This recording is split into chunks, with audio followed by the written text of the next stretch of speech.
Venga a dar por segunda ocasión ya nuestra conferencia magistral de inicio de cursos aquí en la Universidad de Semper, en su universidad, nuestra querida amiga, la ministra Margarita Luna Ramos, a quien le damos la bienvenida con un aplauso. Gracias, Margarita.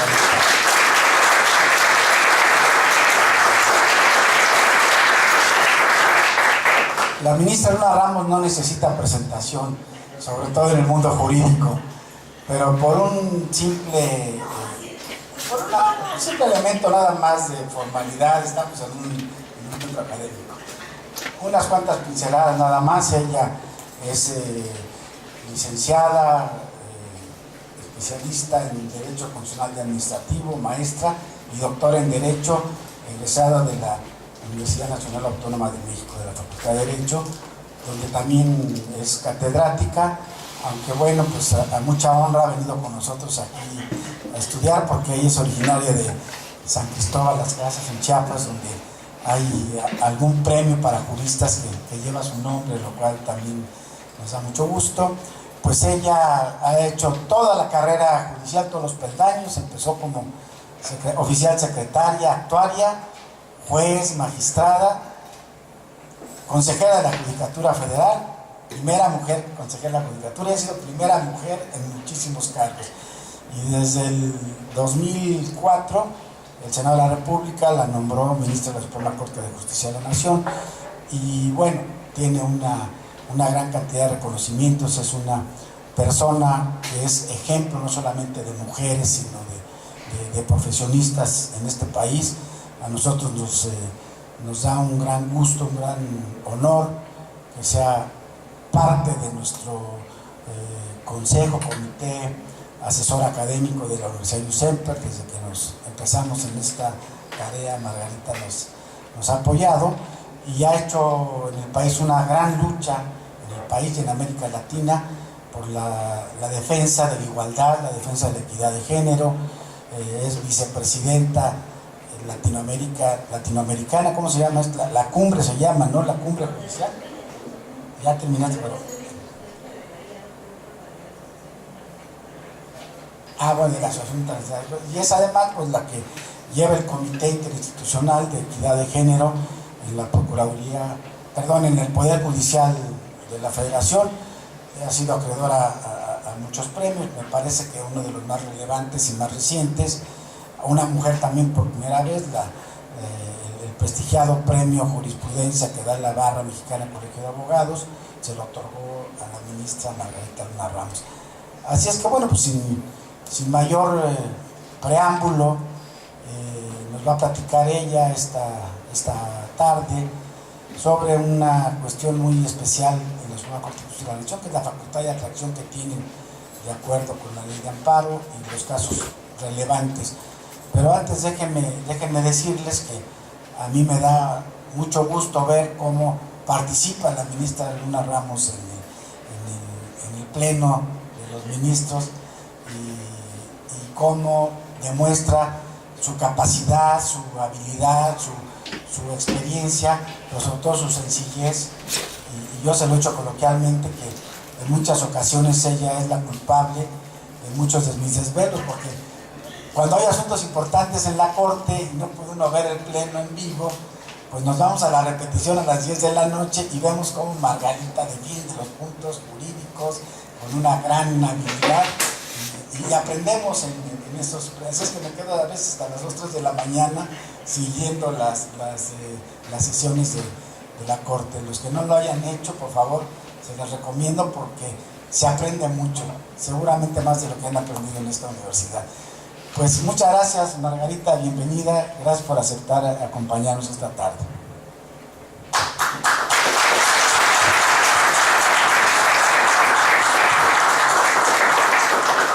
Pues muy buenas tardes a todas y a todos. Es un placer estar nuevamente en esta Universidad de Semper.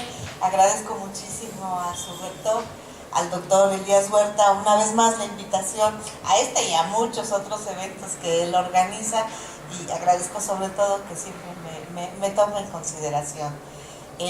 Es un gusto siempre platicar con ustedes, porque es una retroalimentación en materia jurídica es estar renovándose continuamente cuando uno va a una plática, que no una conferencia magistral, sino una plática de amigos sobre temas jurídicos que pudieran en un momento dado interesarnos. En esta ocasión, el doctor Elías Huerta me dijo que podría ser conveniente platicar acerca de una facultad que se ejerce en la Suprema Corte de Justicia de la Nación y que es la facultad de atracción. Recordarán ustedes que en la reforma constitucional de 1988, la Suprema Corte de Justicia de la Nación, que antes tenía una competencia muy amplia en materia de legalidad, disminuyó considerablemente.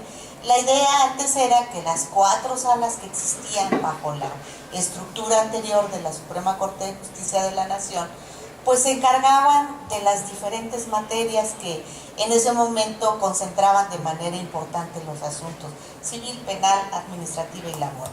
La primera la penal, la segunda la administrativa, que sigue siendo, la tercera era la civil y la cuarta era la laboral. Cuando cambia la estructura de la Corte, bueno, pues se semiespecializan y se absorben en 2 salas una semiespecialización de las 4 que existían. Ahora la primera se ocupa de penal y de civil, y la segunda, que es a la que yo pertenezco, de administrativo y laboral. Pero ¿qué fue lo importante de esta reforma de 1988? Lo importante de la reforma de 1988 es que esta facultad de conocimiento de la Suprema Corte de Justicia de la Nación como Tribunal Supremo para conocer en materia de legalidad del recurso de revisión en amparo indirecto o en amparo directo, pues era quizás, sobre todo en amparo indirecto, era muy referido a cuestiones en materia de legalidad.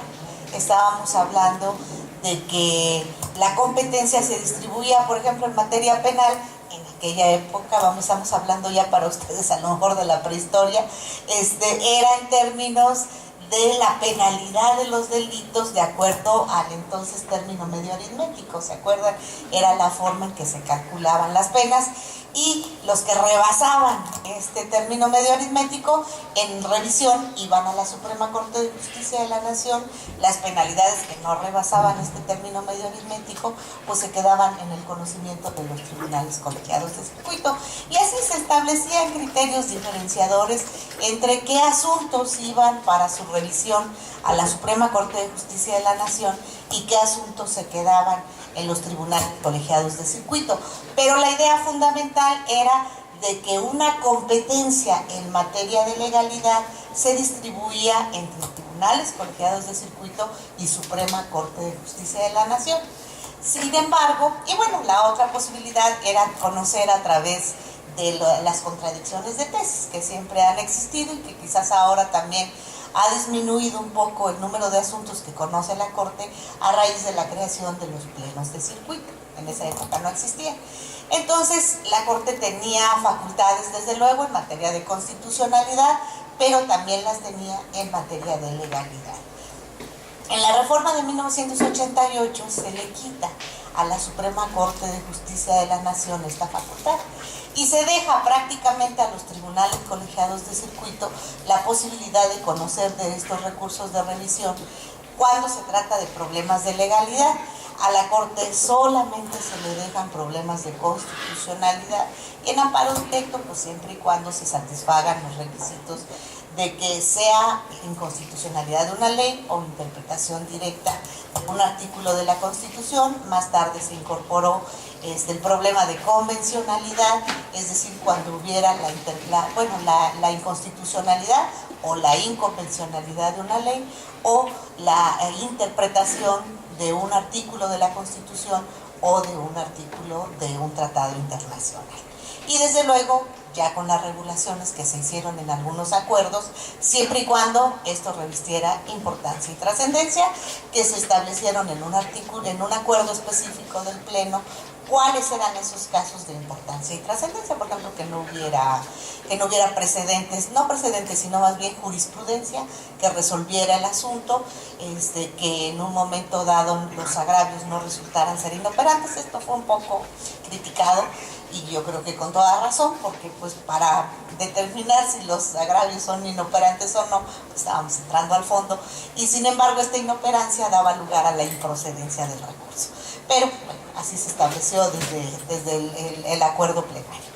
Entonces, esto convirtió desde 1988 prácticamente a la Suprema Corte de Justicia en un tribunal constitucional, porque dejó de tener competencia en materia de legalidad y solamente la conservó en el sentido que hoy tiene todavía esa competencia para asuntos que pudiera traer, ejerciendo esta facultad, siempre y cuando fueran de importancia y de interés para la Suprema Corte de Justicia de la Nación.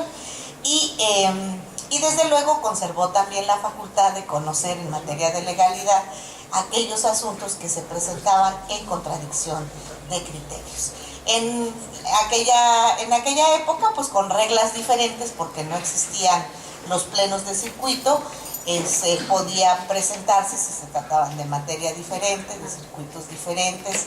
Ahora no, los asuntos van al circuito si es que pertenecen a él y llegan a la Corte solamente cuando hay discrepancias entre los circuitos o entre un tribunal de un circuito y un pleno de otro, o de diferentes materias, y entonces pues van a una sala o al pleno según corresponda. Entonces solamente conserva estas dos posibilidades de conocer en materia de legalidad: por ejercicio de facultad de atracción o bien por contradicción de criterios. Y por lo demás, pues su competencia realmente se reduce única y exclusivamente a la materia de constitucionalidad. Y eso desde luego, pues agregando además los otros medios de control de constitucionalidad que todos ustedes conocen y que en la actualidad han cobrado un gran auge, como es la controversia constitucional y la acción de inconstitucionalidad. Entonces cerró el círculo prácticamente con la acción de constitucionalidad de un tribunal constitucional propiamente dicho en la reforma constitucional de 1994, que es cuando se establece esta forma de control constitucional. La controversia constitucional ya existía desde la Constitución de 1917, aunque había sido un medio que había caído totalmente en desuso. ¿Por qué? Bueno, quizás esto no sea tanto materia de nuestra plática, pero la razón fundamental era pues que vivimos bajo un partido político único durante muchos años y que las diferencias que se daban entre los diferentes poderes y los diferentes niveles de gobierno de nuestro país, pues normalmente se solucionaban con una llamada del secretario de Gobernación y ponía en paz al gobernador, al presidente municipal o al que tuviera algún problema. Sin embargo, a partir de la década de los 80, pues empezó a permear dentro de nuestra sociedad una pluralidad política que hoy vemos es una realidad.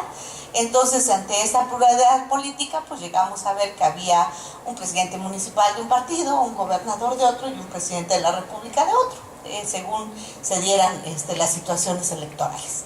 Entonces, en esas circunstancias, la controversia constitucional pues adquiere una importancia que antes no tenía, porque pues aquí ya no se solucionaban las cuestiones tan fácilmente en gobernación, sino que se convirtió la Suprema Corte de Justicia de la Nación pues en un árbitro que soluciona hasta la fecha todos estos problemas que se presentan entre los diferentes niveles de gobierno y entre los diferentes poderes a través de la controversia constitucional. Y en 94 se establece la acción de inconstitucionalidad, desde luego para darle también participación a las minorías parlamentarias, y siempre y cuando pues estimaran que había alguna violación a la Constitución. Y con esto se cierra el círculo que hace prácticamente a la Suprema Corte de Justicia un tribunal propiamente constitucional, conservando solo esas dos facultades en materia de legalidad: la facultad de atracción y dirimir contradicciones de criterios entre los tribunales cuando no son competencia de los plenos de circuito. Nosotros nos vamos a referir en esta plática de manera específica a la facultad de atracción, que es lo que me pedía el doctor Elías Huerta que platicáramos al respecto. Y esta es una facultad que algunos han mencionado, tiene cierto parecido con el cerciorario americano, porque de alguna manera es una posibilidad de que la Suprema Corte de Justicia de la Nación determine qué asuntos son los que pudiera llegar a conocer, aun cuando no sean de su competencia en materia de constitucionalidad. Yo creo que no tiene nada que ver con el cerciorari, porque nosotros ahí no tienen que dar razón alguna para saber si conocen o no de un asunto. En cambio, nosotros siempre tenemos la obligación de fundar y motivar nuestra competencia, o bien el por qué no vamos a conocer de un asunto o por qué se va a desechar. Entonces, sobre esta base, pues yo creo que son instituciones totalmente diferentes, pero que al final de cuentas establecen la posibilidad del conocimiento de la Corte en materia de legalidad. Entonces, aquí lo primero que nos preguntamos, muy bien, ¿y cuándo ejerce la Suprema Corte de Justicia de la Nación la facultad de atracción? ¿En qué momento puede hacerlo? Pues desde la Constitución, el artículo 107 de la Constitución nos dice que la Suprema Corte de Justicia de la Nación puede ejercer esta facultad de atracción cuando considere que el asunto es de interés y de importancia. Y sobre esta base puede determinar su conocimiento aún cuando la competencia corresponda a un tribunal colegiado de circuito. Y esto puede darse tanto en amparo directo como en revisión en amparo indirecto. Es decir, en amparo directo puede conocer directamente la Corte de esa instancia que en otras circunstancias sería conocimiento del tribunal colegiado. Ustedes saben, en amparo directo conoce eventualmente la Suprema Corte de Justicia de la Nación en recurso de revisión, pues cuando prevalece el problema de constitucionalidad. Pero en este caso lo que se dice es, si ejerce la facultad de atracción en amparo directo, en realidad va a conocer del asunto como que si fuera un tribunal colegiado, es decir, en la instancia única que se da del juicio de amparo directo va a ser competencia de la Suprema Corte. Claro, aquí ya no podríamos hablar de una procedencia de un recurso extraordinario, como sí procede cuando conoce el tribunal colegiado de un juicio de amparo directo. ¿Por qué? Porque aquí ya es la Corte la que está resolviendo. Y esto quiero mencionarles que acabamos de tener un asunto hace muy poquitos días en el Pleno de la Corte, donde se había ejercido la facultad de atracción por la segunda sala de la Suprema Corte de Justicia de la Nación, y bueno, pues no fue favorable para los quejosos este juicio, y entonces ellos interpusieron un recurso ante el Pleno de la Corte y dijeron, es que la Corte actuó como colegiado, entonces ahorita del recurso de revisión sí puede conocer el Pleno de la Suprema Corte de Justicia de la Nación.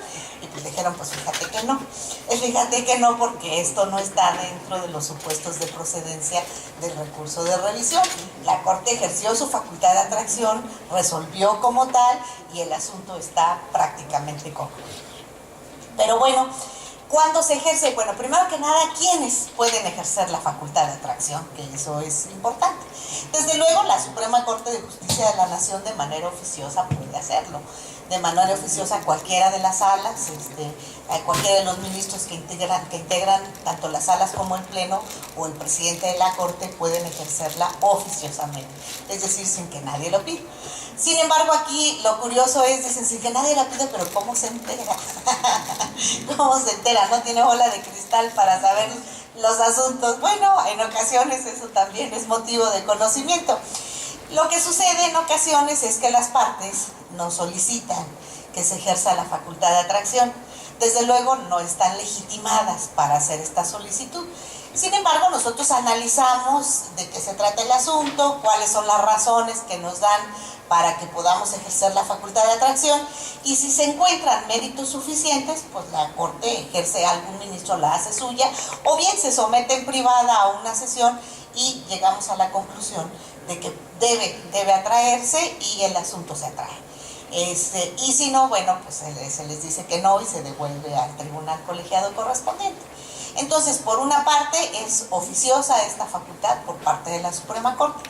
¿Quién más puede solicitar esta facultad? Por otro lado, también es factible, nos dice la Ley de Amparo y la Constitución, que puede ser el Procurador General de la República.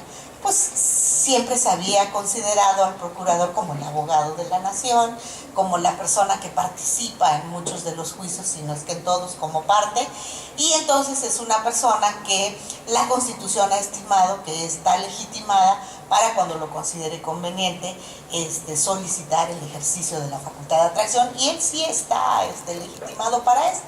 Y desde luego se le deja esta posibilidad al presidente de la República como autoridad máxima de nuestro país a través del consejero jurídico cuando así lo consideren conveniente. Y desde luego se consideró que otro órgano importante para este ejercicio pues son los tribunales colegiados de circuito. Son los que están llevando el asunto, los que conocen de qué se trata y que pueden llegar a considerar que la materia es pues lo suficientemente interesante o importante para que la Corte ejerza esta facultad de atracción.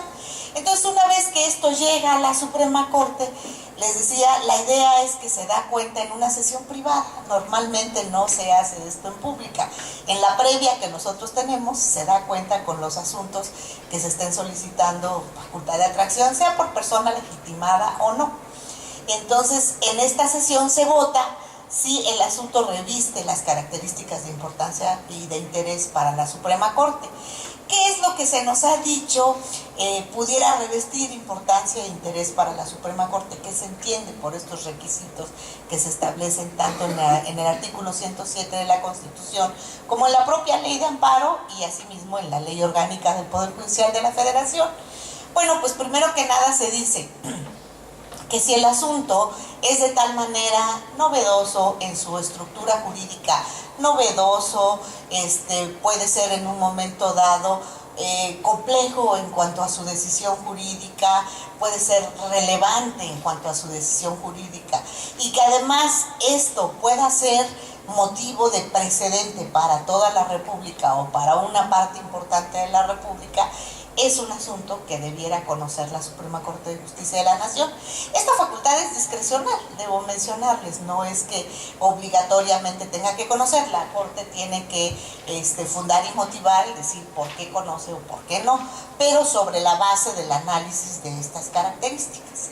Entonces, una vez que se determina esto, bueno, pues el asunto es atraído, se dice en privada, pues sí lo vamos a traer. Entonces el secretario de Acuerdos de la Sala hace un acuerdo diciendo pues que hubo una votación favorable para traer el asunto, y entonces esto se remite al tribunal colegiado solicitando los autos para que los magistrados nos los envíen. A veces, cuando está presentada la CEFA, incluso a la CEFA, así se les dice a las solicitudes de facultad de atracción, se le comunica al tribunal colegiado si ya va a resolver, porque hay ocasiones que ya lo tienen listado para resolución. Se le dice, fíjate que estamos pendientes de resolver si lo atraemos o no, para efectos de que no lo resuelvan. Hay ocasiones en que las partes nos hacen esta petición porque de alguna manera conocen el criterio del tribunal. Entonces, como saben que les van a dar palo, entonces quieren que conozca la Corte. Esto no justifica en ningún momento la facultad de atracción, pero es muy común que nos la pidan.